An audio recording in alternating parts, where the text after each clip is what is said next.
സ്വാഗതം page 10 സ്റ്റോറീസിലേക്ക്. Iran കാരണം Trump വലിയ കുഴപ്പത്തിലാണ്, വലിയ പ്രതിസന്ധിയിലുമാണ്. അന്താരാഷ്ട്ര തലത്തിൽ ഇപ്പോൾ നടക്കുന്ന പല നീക്കങ്ങളും ഇത് അടിവരയിട്ട് വ്യക്തമാക്കുന്നുണ്ട്. ഏറ്റവും ഒടുവിൽ ഇറാനെ അതിജീവിക്കാൻ പസഫിക് മേഖലയിൽ ഒരു നാടകീയ നീക്കം നടത്തിയിരിക്കുകയാണ് ട്രംപ്. പക്ഷേ അതും പാളാൻ തന്നെയാണ് സാധ്യത എന്നാണ് വിലയിരുത്തൽ. എന്താണ് ആ നീക്കം? ഉത്തര കൊറിയൻ നേതാവ് കിമ്മിനോട് സൗഹൃദം കൂടുക. അതിനുവേണ്ടി ഏഷ്യയിലെ അമേരിക്കയുടെ ഏറ്റവും അടുത്ത സഖ്യകക്ഷിയായ ദക്ഷിണ കൊറിയയുമായുള്ള സംയുക്ത സൈനിക അഭ്യാസം തന്നെ വെട്ടിച്ചുരുക്കിയിരിക്കുകയാണ് ട്രംപ്. ശനിയാഴ്ച കിമ്മുമായിട്ടുള്ള ഒരു പഴയ ചിത്രം പോസ്റ്റ് ചെയ്തുകൊണ്ട് ട്രംപ് കുറിച്ചത് ഇങ്ങനെയാണ്: ഈ ചിത്രത്തിൽ ഞങ്ങൾ ഗൗരവത്തിലാണ് കാണപ്പെടുന്നത് എങ്കിലും ഞങ്ങൾ ചിരിക്കുന്ന ഒട്ടേറെ ചിത്രങ്ങളുണ്ട്. കിമ്മും ഞാനും തമ്മിൽ വളരെ നല്ല സൗഹൃദത്തിലാണ് എന്നാണ് അദ്ദേഹം കുറിച്ചത്. നമ്മൾ മനസ്സിലാക്കാനുള്ളത്, ട്രംപ് അയൽ രാജ്യത്തോ ആ മേഖലയിലോ, ആ പസഫിക് മേഖലയിലോ വന്നാൽ മിസൈൽ വിട്ട് അതൃപ്തി പ്രകടിപ്പിക്കുന്ന നേതാവാണ് കിം ജോങ് ഉൻ. അമേരിക്കൻ മുന്നറിയിപ്പുകളെ അവഗണിച്ച് ആണവ മിസൈലുകൾ തുടർച്ചയായി പരീക്ഷിക്കുന്ന ആളുമാണ് കിം. മാത്രമല്ല, ഇറാനെ ട്രംപും നെതന്യാഹുവും ചേർന്ന് ആക്രമിച്ചപ്പോൾ കടുത്ത വാക്കുകൾ ഉപയോഗിച്ച് വിമർശിച്ച അപൂർവം ലോക നേതാക്കളിൽ ഒരാൾ കൂടിയാണ് കിം. കിമ്മും ഇറാനും തമ്മിൽ വലിയ സൗഹൃദമുണ്ട്, ആയുധ ഇടപാടുകളുമുണ്ട്, ഉത്തര കൊറിയയ്ക്ക് മേൽ അമേരിക്കയുടെ ഉപരോധങ്ങളുമുണ്ട്. അങ്ങനെയുള്ള കിമ്മിനെ പാട്ടിലാക്കാനാണ് ട്രംപ് ഇപ്പോൾ നോക്കുന്നത്. എന്താണ് ട്രംപിൻ്റെ ഈ നീക്കത്തിൽ ഒളിഞ്ഞിരിക്കുന്നത്? എങ്ങനെയാണ് ഇത് ഇറാനുമായി ബന്ധപ്പെടുന്നത്? ട്രംപിൻ്റെ പുതിയ നീക്കത്തിന് പിന്നിലുള്ള ഇങ്ങനെയുള്ള 4 കാര്യങ്ങൾ അല്ലെങ്കിൽ 4 സാഹചര്യങ്ങൾ, അത് വിശദമായി പരിശോധിക്കുകയാണ് ഈ വീഡിയോയിലൂടെ. വാർത്തകളുടെ ഉള്ളറിയാം. ഒന്നാമത്തെ കാര്യം പസഫിക്കിലെ സൈനിക ശൂന്യതയാണ്. ട്രംപ് കിമ്മിനെ പ്രശംസിക്കും മുമ്പ് പസഫിക് മേഖലയിൽ നിന്ന് പുറത്തു വന്ന മറ്റൊരു വാർത്തയുണ്ട്. അതാണ് ട്രംപിൻ്റെ പുതിയ പസഫിക് ഓപ്പറേഷൻ്റെ തുടക്കം എന്ന് നമുക്ക് പറയാം.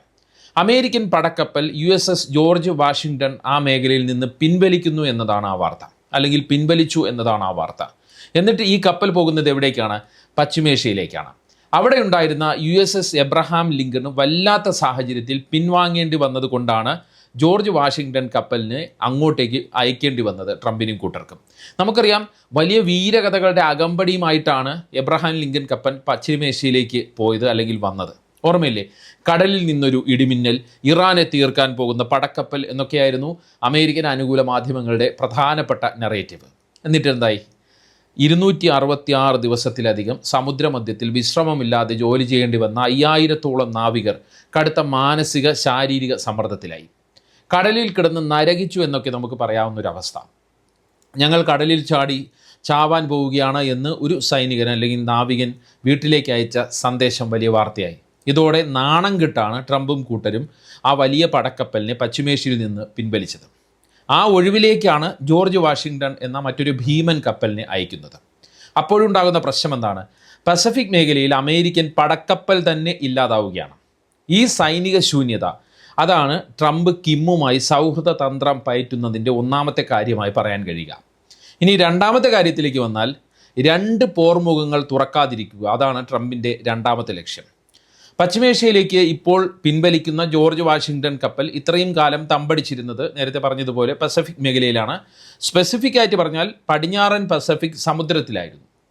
അവിടെ ചൈനയെയും ഉത്തര കൊറിയയെയും പ്രതിരോധിക്കാനും ദക്ഷിണ കൊറിയ, ജപ്പാൻ, തായ്വാൻ തുടങ്ങിയ സഖ്യരാജ്യങ്ങൾക്ക് സുരക്ഷ ഒരുക്കാനുമാണ് ആ കപ്പൽ അമേരിക്ക അവിടെ തമ്പടിച്ചിരുന്നത്.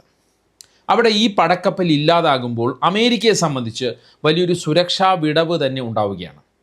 ഇത്രയും കാലം അമേരിക്കയെ വിശ്വസിച്ച് നിന്ന സഖ്യരാജ്യങ്ങൾ തന്നെ കടുത്ത അരക്ഷിതാവസ്ഥയിലേക്ക് പോകുന്ന ഒരു സാഹചര്യമാണ്. ഉത്തര കൊറിയ ആണെങ്കിൽ നിരന്തരം ആണവ മിസൈൽ പരീക്ഷിച്ച് ദക്ഷിണ കൊറിയയ്ക്കും ജപ്പാനുമൊക്കെ ഭീഷണി മുഴക്കുന്നുണ്ട്. കിമ്മിനെ സന്തോഷിപ്പിക്കുന്നതിലൂടെ ഇത്തരം ഭീഷണി ഒഴിവാക്കാൻ കഴിയുമെന്നുള്ള പ്രതീക്ഷയാണ് ട്രംപിനുള്ളത്.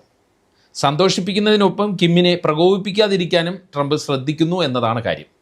അതിൻ്റെ ഭാഗമായിട്ടാണ് ദക്ഷിണ കൊറിയയുമായിട്ടുള്ള സംയുക്ത സൈനികാഭ്യാസം വെട്ടിച്ചുരുക്കാൻ ട്രംപ് ഉത്തരവിട്ടത്. 18,000-ഓളം ദക്ഷിണ കൊറിയൻ സൈനികർ പങ്കെടുക്കുന്ന ഉൾച്ചി ഫ്രീഡം ഷീൽഡ് തുടങ്ങിക്കഴിഞ്ഞു. അതായത് ആ സൈനിക അഭ്യാസം തുടങ്ങിക്കഴിഞ്ഞു. ഈ മാസം 27 വരെയാണ് നടത്താൻ തീരുമാനിച്ചിരിക്കുന്നത്. ഇത് വെട്ടിച്ചുരുക്കാനാണ് ട്രംപ് പ്രതിരോധ സെക്രട്ടറിയോട് അടിയന്തരമായി ആവശ്യപ്പെട്ടിരിക്കുന്നത്. അഭ്യാസങ്ങളുടെ ഭാരിച്ച ചെലവും ഇറാനെതിരായ നീക്കങ്ങളിൽ പങ്കെടുക്കാൻ ദക്ഷിണ കൊറിയ വിസമ്മതിച്ചതുമാണ് ട്രംപ് ഇതിനൊരു കാരണമായി പറയുന്നത്. പക്ഷേ ഇതൊന്നുമല്ല കാരണം എന്നുള്ളത് വ്യക്തമാണ്. ദക്ഷിണ കൊറിയയുമായി ഔപചാരികമായി ഇപ്പോഴും ഒരു യുദ്ധാവസ്ഥയിലുള്ള രാജ്യമാണ് ഉത്തര കൊറിയ എന്ന് പറയാം. അതുകൊണ്ട് തന്നെ അമേരിക്ക ദക്ഷിണ കൊറിയ സൈനിക അഭ്യാസങ്ങളെ തങ്ങൾക്കെതിരായ അധിനിവേശ പരിശീലനമായിട്ടാണ് ഉത്തര കൊറിയ കാണുന്നത്. ഉൽച്ചി ഫ്രീഡം ഷീൽഡ് ആരംഭിക്കുന്നതിന് 2 ദിവസം മുമ്പ്, അതായത് വെള്ളിയാഴ്ച, ഉത്തര കൊറിയൻ വിദേശകാര്യ മന്ത്രാലയം ഈ അഭ്യാസത്തെ ആക്രമണാത്മകമായ യുദ്ധത്തിനുള്ള റിഹേഴ്സൽ അല്ലെങ്കിൽ ഒരു പരിശീലനം എന്ന് വിശേഷിപ്പിച്ചിരുന്നു. അമേരിക്കയും ദക്ഷിണ കൊറിയയും ജപ്പാനും ചേർന്ന് ഒരു ആണവ സഖ്യം രൂപീകരിക്കുകയാണ് എന്നും തങ്ങൾ ഇതിനെതിരെ പുതിയ തലത്തിലുള്ള ആണവ പ്രതിരോധം തീർക്കുമെന്നും അവർ മുന്നറിയിപ്പ് നൽകിയിരുന്നു, അല്ലെങ്കിൽ ഒരു ഭീഷണിയുടെ സ്വരത്തിൽ സംസാരിച്ചിരുന്നു. ആ ഭീഷണി കൃത്യമായി അമേരിക്കയ്ക്കെതിരെയായിരുന്നു. അതൃപ്തി വെറും വാക്കുകളിൽ ഒതുക്കാതെ ഈ സൈനിക അഭ്യാസങ്ങളോടുള്ള പ്രതിഷേധം എന്നുള്ള രീതിയിൽ കഴിഞ്ഞ ദിവസങ്ങളിൽ ഉത്തര കൊറിയ ജപ്പാൻ മേഖലയിലേക്ക് 2 ബാലിസ്റ്റിക് മിസൈലുകൾ, ആണവ പോർമുനകളുള്ള ബാലിസ്റ്റിക് മിസൈലുകൾ പരീക്ഷിക്കുകയും ചെയ്തിരുന്നു. അങ്ങനെ ഒരു സാഹചര്യം ഉള്ളപ്പോൾ, പസഫിക് മേഖലയിൽ ഒരു പടക്കപ്പലും ഇല്ലാത്ത സാഹചര്യം വന്നാൽ, ഉത്തര കൊറിയ മറ്റൊരു സൈനിക സംഘർഷം ഉണ്ടാക്കിയാൽ അമേരിക്കയ്ക്ക് ഒരേ സമയം 2 വൻ യുദ്ധമുഖങ്ങളെ അല്ലെങ്കിൽ 2 വൻ യുദ്ധങ്ങളെ നേരിടേണ്ടി വരും. അത് അമേരിക്കയെ സംബന്ധിച്ച് വലിയ ദുരന്തത്തിലേക്ക്, സൈനിക ദുരന്തത്തിലേക്ക് നയിക്കും. അതുകൊണ്ടാണ് കിമ്മിനെ ശാന്തനാക്കി നിർത്തുക എന്ന തന്ത്രത്തിലേക്ക് ട്രംപ് തിരിഞ്ഞത് എന്നതാണ് നമുക്ക് വിലയിരുത്താൻ കഴിയുക. കിമ്മിനെ കയ്യിലെടുക്കാൻ ട്രംപ് നടത്തുന്ന നീക്കങ്ങളുടെ ലക്ഷ്യങ്ങൾ അവിടെ അവസാനിക്കുന്നില്ല. മൂന്നാമത്തെ കാര്യം ഇറാനാണ്. ദീർഘകാലമായി ഇറാനും ഉത്തര കൊറിയയും തമ്മിൽ രഹസ്യമായ മിസൈൽ ആണവ സാങ്കേതിക വിദ്യ കൈമാറ്റങ്ങളുണ്ട്. ഇറാൻ്റെ അത്യാധുനിക ഡ്രോണുകളും ബാലിസ്റ്റിക് മിസൈലുകളും ഉത്തര കൊറിയൻ സാങ്കേതിക വിദ്യയുടെ കടം കൊണ്ട് ഉണ്ടാക്കിയിട്ടുള്ളതാണ്.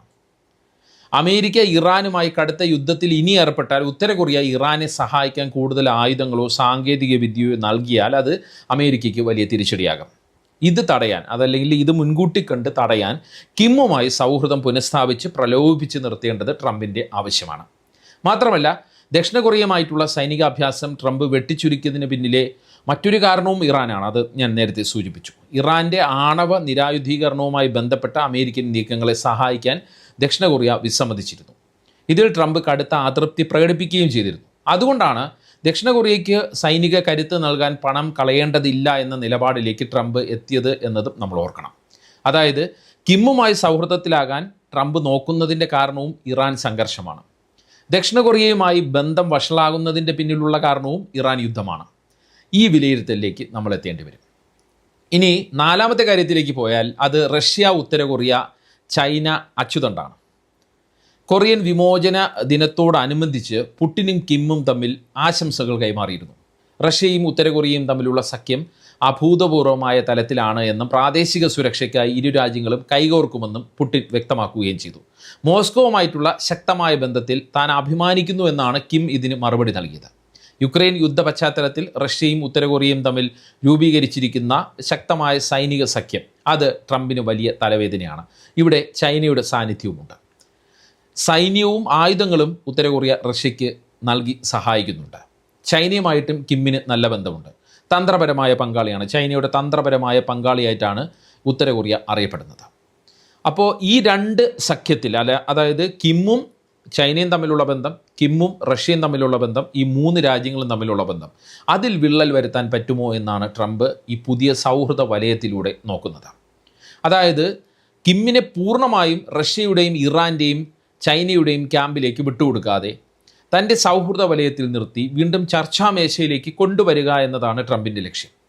പസഫിക്കിലെ സൈനിക ദൗർബല്യം മറയ്ക്കുക, ഒരേ സമയം 2 വലിയ പോർമുഖങ്ങൾ ഒഴിവാക്കുക, ആയുധക്ഷാമമുള്ളപ്പോൾ അനാവശ്യ സൈനികാഭ്യാസങ്ങൾ ഒഴിവാക്കുക, ഇവയെല്ലാമാണ് ട്രംപിൻ്റെ ഈ കിമ്മുമായി അല്ലെങ്കിൽ കിമ്മിനെ സൗഹൃദ വലയത്തിൽ നിർത്താനുള്ള, കിമ്മിനെ പാട്ടിലാക്കാനുള്ള ഈ നയതന്ത്രത്തിന് പിന്നിലെന്ന് നമുക്ക് ചുരുക്കി പറയാൻ പറ്റും.